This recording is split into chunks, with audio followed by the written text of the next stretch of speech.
So, Bismillah ar-Rahman ar-Rahim. As you know that in the last lecture, we were discussing the LS coupling. So now in the LS coupling, we have seen that when the electrostatic interaction is greater than the spin orbital interaction, then the electrons are coupled through the scheme. We call it as a LS coupling. So here I am sharing the slide.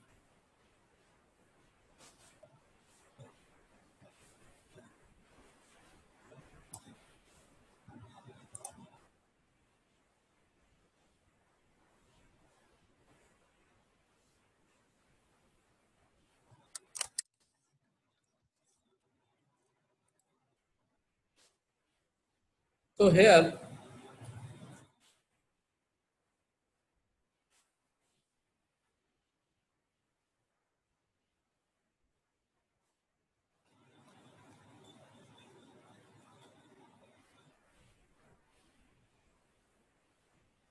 So here we have discussed the 2p electrons in the carbon atoms or in the oxygen atoms.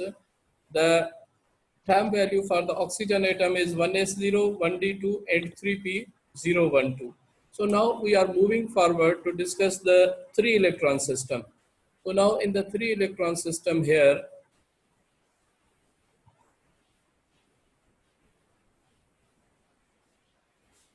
in the 3-electron system, let's say if the ground state configuration is 4s2 and 4p1, if any atom whose ground state configuration is 4s2 and 4p1, and the excited state configuration is 4s1, 4p2, it means one of the s electron is excited into the p electron. So the excited state configuration becomes 4s1 and 4p2 because one of the electron of the 4s2 is excited into the 4p1. So in the p there becomes 2 electron. Show that all the possible levels using LS coupling. So now here we have seen that the ground state is 4s2 and 4p1. So in this configuration, we have to look at what is the LS coupling. So here this s orbital is fixed. This s orbital is filled because there are 2 electrons, so they will not contribute in the LS coupling. Only the remaining electron is 1, which is P1. So we have to look at the coupling of the P1 electron. यहाँ पे हमने P1 electron की देखनी है. अब P1 electron में क्या है कि L1 जो है वो 1 के बराबर है. Single electron है, so therefore the total L is equal to 1. So therefore this becomes a p orbital. This is the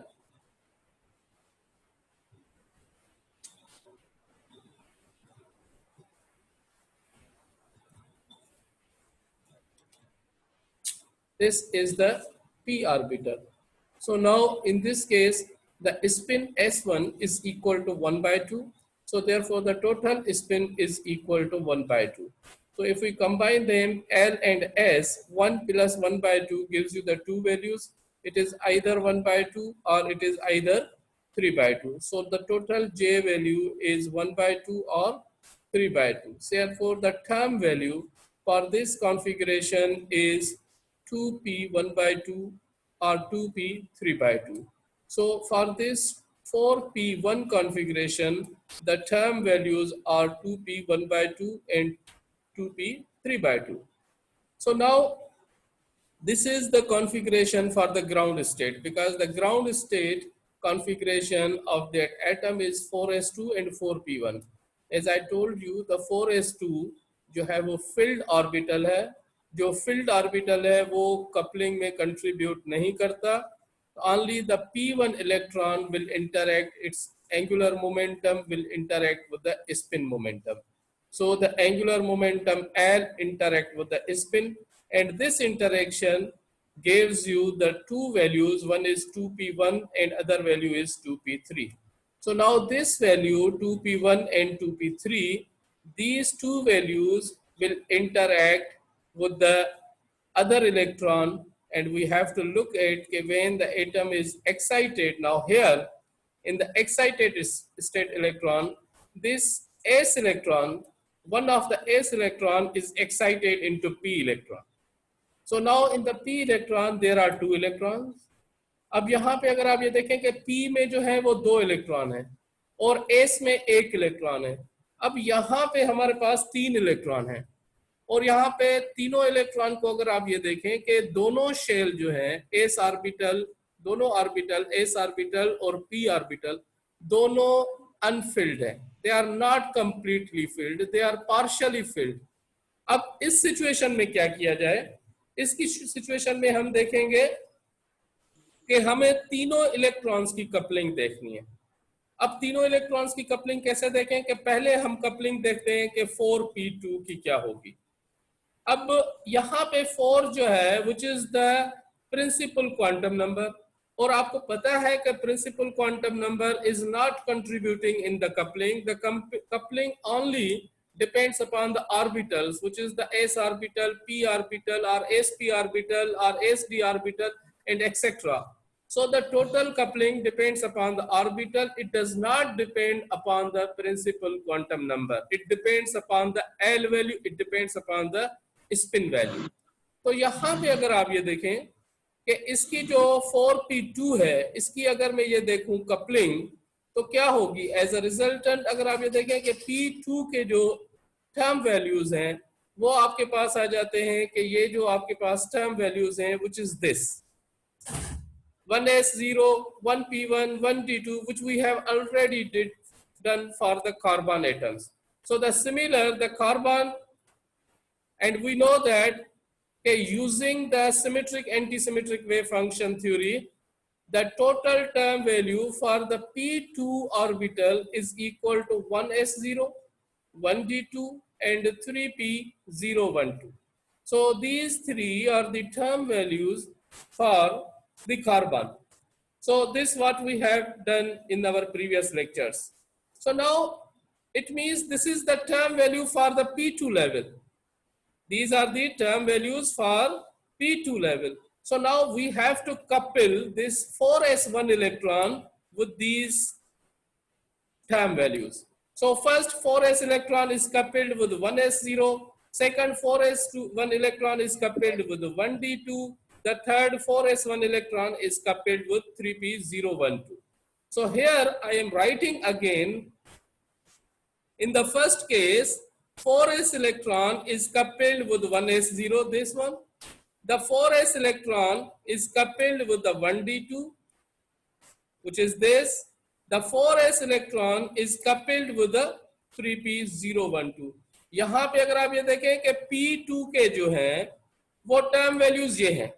अब ये टर्म वैल्यूज p2 के यहाँ पे s1 के साथ कपल होंगे, जो ये तीन चीजें हैं.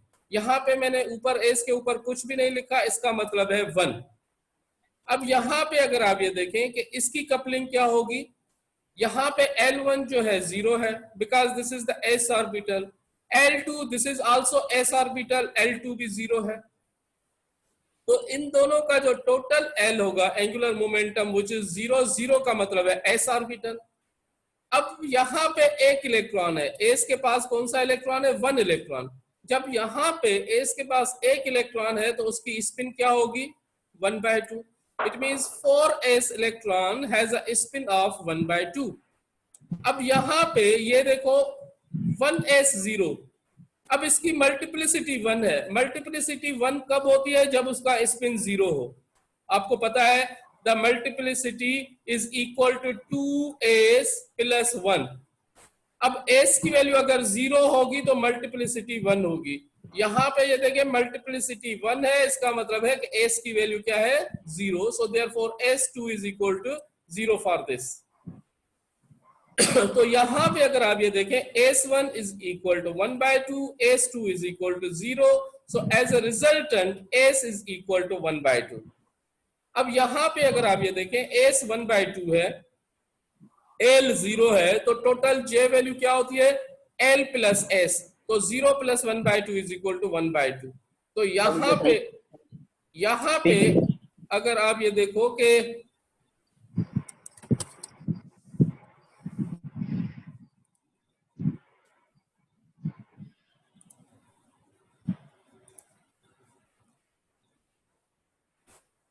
यहां पे अगर आप ये देखो कि ये जो 4s है, सॉरी, यहाँ पे अगर आप ये देखो कि यहाँ पे टोटल L 0 है, इसका मतलब है ये s ऑर्बिटल है।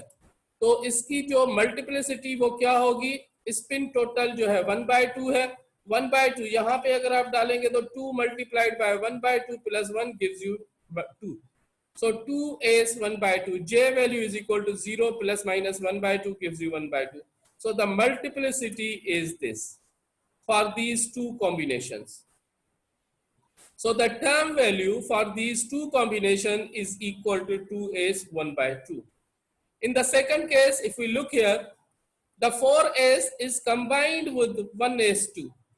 Here, this is a s orbital, L1 is equal to 0, L2 is equal to 2, because this is the d orbital. For d orbital, आपको पता है कि L की वैल्यू क्या है, 2 है। तो L की वैल्यू 2 हुई for d orbital, L is equal to 2 total L, because 0 plus 2 gives you 2. So S1 यहाँ पे अगर आप ये देखें कि सिंगल इलेक्ट्रॉन है 1/2, यहाँ पे भी मल्टीप्लिसिटी 1 है तो इसका स्पिन 0 होगा। तो S2 0, the total spin is equal to 1/2, 0 gives you 1/2। तो अगर आप इसका टर्म वैल्यू देखें तो क्या होगा, जब स्पिन 1/2 है तो मल्टीप्लिसिटी क्या होती है, 2। सो 2d। अब यहाँ पे j की वैल्यू क्या होगी, आप ये देखें, j बराबर होता है L plus minus s। L की वैल्यू 2 है और s की वैल्यू 1/2 है। इन दोनों को ऐड करेंगे तो ये आपके पास हो जाएगा 5/2, और इनको सब्ट्रैक्ट करेंगे तो ये आएगा आपका 3/2। So the d value, this j value varies from 3/2 to 5/2। So as a resultant 2d 3/2 5/2 is the term value for these two combination 4s1 plus 1d2. So term value for this combination is this. If we move into the next, so here 4s plus 3p012, this is also the 4s is combined with the 3p012 here. The last one, this 3p012, 4s is combined with this. Here L1 is equal to 0, this is p orbital, so therefore L2 is equal to 1. So total L is equal to 1 plus 0 gives you 1, S1 plus S2. Here this is triplet. This is the triplet. And in the triplet, you know that here the multiplicity is 1 multiplied by 2 is equal to 2 plus 1 is equal to 3. So for triplet, the multiplicity is 3 and the spin is 1. So here S2 is not 0 but it is 1. यहाँ पे S2 0 नहीं होगा, यहाँ पे 1 होगा, क्योंकि आपके पास जो मल्टीप्लिसिटी है वो जो है वो 3 है, और 3 जब मल्टीप्लिसिटी होती है तो उसका स्पिन क्या होता है, 1 होता है। तो यहाँ पे स्पिन 1 है। तो यहाँ पे स्पिन एक का 1/2 है, दूसरे का 1 है, और तीसरे एक का 1/2 है, दूसरे का 1 है। 1 प्लस 1/2 क्या होगा, 1/2 एंड 3/2। जब इनको ऐड करेंगे तो 3/2, जब इनको सब्ट्रैक्ट करेंगे तो 1/2। So the total spin is 1/2 and 3/2। अब यहां से कॉम्बिनेशन बनता है 1 प्लस 1/2 एक कॉम्बिनेशन, दूसरा कॉम्बिनेशन बनता है 1 प्लस 3/2। अब पहला कॉम्बिनेशन करते हैं 1 प्लस 1/2, तो उसका आपका जो टर्म वैल्यू आ जाएगा वो आ जाएगा 2p 1/2 एंड 3/2। दूसरे में जब हम कंबाइन करते हैं 1 प्लस 3/2, ये 3/2 और 1 को कंबाइन करते हैं तो हमारे पास जो मल्टीप्लिसिटी आ जाएगी वो 4 आ जाती है। क्यों, देखें स्पिन आपके पास 3/2 है, यहाँ पे 3/2 अगर डाल दे मल्टीप्लिसिटी में तो 3/2 2 कैंसिल, 3 प्लस 1 गिव्स यू 4। तो here the multiplicity is 4 and the j value is equal to 1/2 3/2 5/2. Here we have 3 values.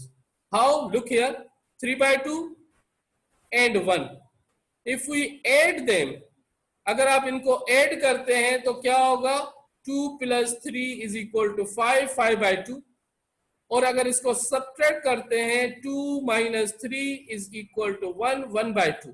तो the series varies from 1/2 to 5/2, it means the total series is 1/2 3/2 and 5/2। This what we have already discussed and we don't expend much time over there. तो यहाँ पे अगर आप ये देखें तो हमारे पास जो वैल्यूज आ जाती हैं वो टर्म वैल्यूज आ जाती हैं, वो आती हैं ये. These are the term values for the excited state. अब अगर इसकी मैं आपको कहूं कि find out the energy level diagram for this combination, तो आपके पास कैसे होगा. मैं इसको अगर देखना चाहूं तो लुक हियर,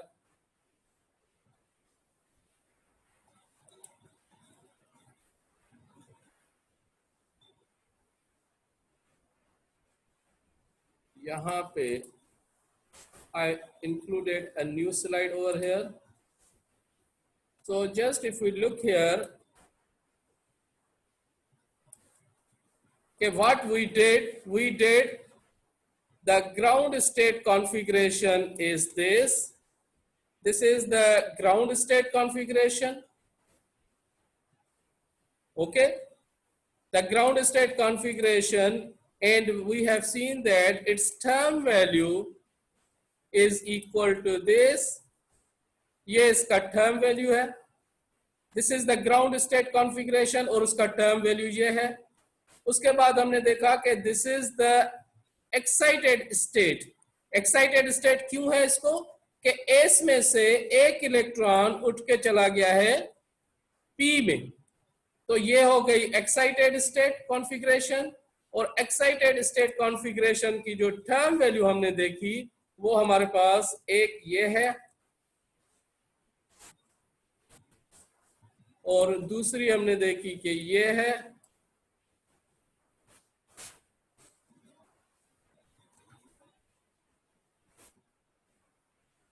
और तीसरी हमने देखी कि ये है.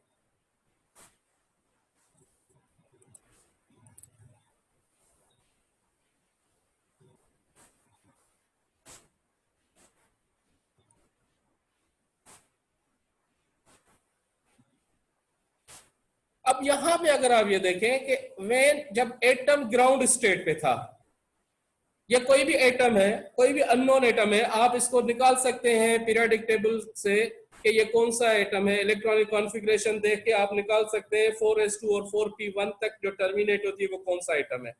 अब हमने देखा कि इसका जो ग्राउंड स्टेट टर्म वैल्यू है वो ये है. अब जैसा ये आप देख रहे हैं कि ये हाफ फिल्ड है, P इज हाफ फिल्ड, तो 2p1 नीचे आएगा, 2p3 ऊपर हो जाएगा, तो the ground state is 2p1. इसमें जो इसकी ग्राउंड स्टेट होगी वो क्या होगी, which is equal to 2p1 will be the ground state, और उससे अपर स्टेट क्या होगी 2p3/2. अब यहां पे अगर आप ये देखें, फिर जब हमने देखा कि यहां से एस इलेक्ट्रॉन से एक इलेक्ट्रॉन उठ के पी में गया, तो यहां पे p2 हो गया और 4s1. अब हमने क्या किया, पहले p2 की कॉम्बिनेशन देखी, फिर उसको कपल किया 4s1 के साथ, तो हमारे पास ये सारी की सारी कॉम्बिनेशंस आ गई. 2s 1/2, 2d 3/2, 5/2, 2p 1/2, 3/2, 4p etcetera. अब यहां पे हमारे पास ये टर्म वैल्यूज हैं.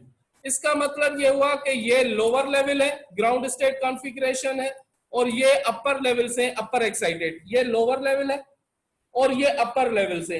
अपर लेवल्स में अगर आप काउंट करें तो कितनी है, 1 2 3 4 5 6 7 और 8 लेवल से एक्साइटेड स्टेट में. अब आपने ये ड्रॉ करनी है lower level and upper level. मैंने की हुई है, वो भी मैं आपको दिखा देता हूं. You have to draw it and you have to write down the transition from higher level to the lower level. This is the assignment I will give you in the written. This is the assignment, how the electron transit from this higher level to the lower level by using the dipole transition rules. और dipole transition rules क्या है कि delta L must be equal to ±1, delta S must be equal to 0, and delta J must be equal to 0 or ±1. These are the transition rules, and we call that rules is the dipole transition rules. Using that rules, you have to write down, you have to draw the lines how the electron is de-excited from higher level to the lower level. जैसा कि हम hydrogen के case में करके आए हैं, जैसा हम हीलियम के केस में करके आए, उसी तरीके से ये किसी अननोन एटम के लिए हमने करना है। ठीक है जी, this is the assignment to you. अब यहां पे अगर आप ये देखें कि ये कंप्लीट है यहां पे, अब ये मैं आपको होमवर्क दे देता हूं। उसके बाद आ जाते हैं अब यहां पे एलएस कपलिंग को वाइंड अप करके अब आते हैं हम जे जे कपलिंग। अब जे जे कपलिंग में आप ये देखें कि दो किस्म की चीजें हैं, एक होता है स्पिन ऑर्बिट इंटरेक्शन और दूसरा होता है इलेक्ट्रोस्टैटिक इंटरेक्शन। हमने कहा था कि वो कपलिंग जिसमें इलेक्ट्रोस्टैटिक इंटरेक्शन डोमिनेट कर जाती है स्पिन ऑर्बिट इंटरेक्शन से, उसको हम कहते हैं, वहां पे जो कपलिंग, वहां पे जो रूल्स एप्लीकेबल होते हैं वो एलएस कपलिंग के लिए होते हैं, और वो एप्लीकेबल होती है फॉर लाइटर एटम। और कौन सा लाइटर एटम? जिसका जेड वैल्यू 30 या 30 से बिलो हो, अप्रोक्सीमेट वैल्यू। लेकिन यहां पे जे जे कपलिंग किन एटम्स पे एप्लीकेबल होती है ये हमें देखना है कि the J J coupling is applicable on those atoms in which the electrostatic interaction is weaker than the spin orbit interaction। अब इलेक्ट्रोस्टैटिक इंटरेक्शन वीक कब होती है? आपको पता है कि electrostatic interaction we call it as a Coulomb interaction. और Coulomb interaction क्या होती है? The force is directly proportional to the product of their charges and inversely proportional to the square of the distance between them. अब यहां पे अगर nucleus और जहां पे प्रोटॉन है, न्यूक्लियस और इलेक्ट्रॉन के दरमियान जितना डिस्टेंस बढ़ेगा तो फोर्स कम होगा। फोर्स कम होने का मतलब क्या है कि फोर्स कम होगा तो इलेक्ट्रोस्टैटिक इंटरेक्शन कम हो गई। तो इलेक्ट्रोस्टैटिक इंटरेक्शन कम किस में होती है? जिसका ऑर्बिटल न्यूक्लियस से दूर हो। न्यूक्लियस से कौन सा दूर होता है ऑर्बिटल? कौन सा शेल दूर होता है? जिसका जेड वैल्यू ज्यादा हो, जिसमें नंबर ऑफ इलेक्ट्रॉन्स ज्यादा हो, जिसमें चार्ज नंबर ज्यादा हो। तो ये J J coupling is applicable for those electrons, for those atoms in which the electrostatic interaction is weaker than the spin orbit interaction. So spin orbit interaction is dominant as compared to the electrostatic interaction. Clear? This is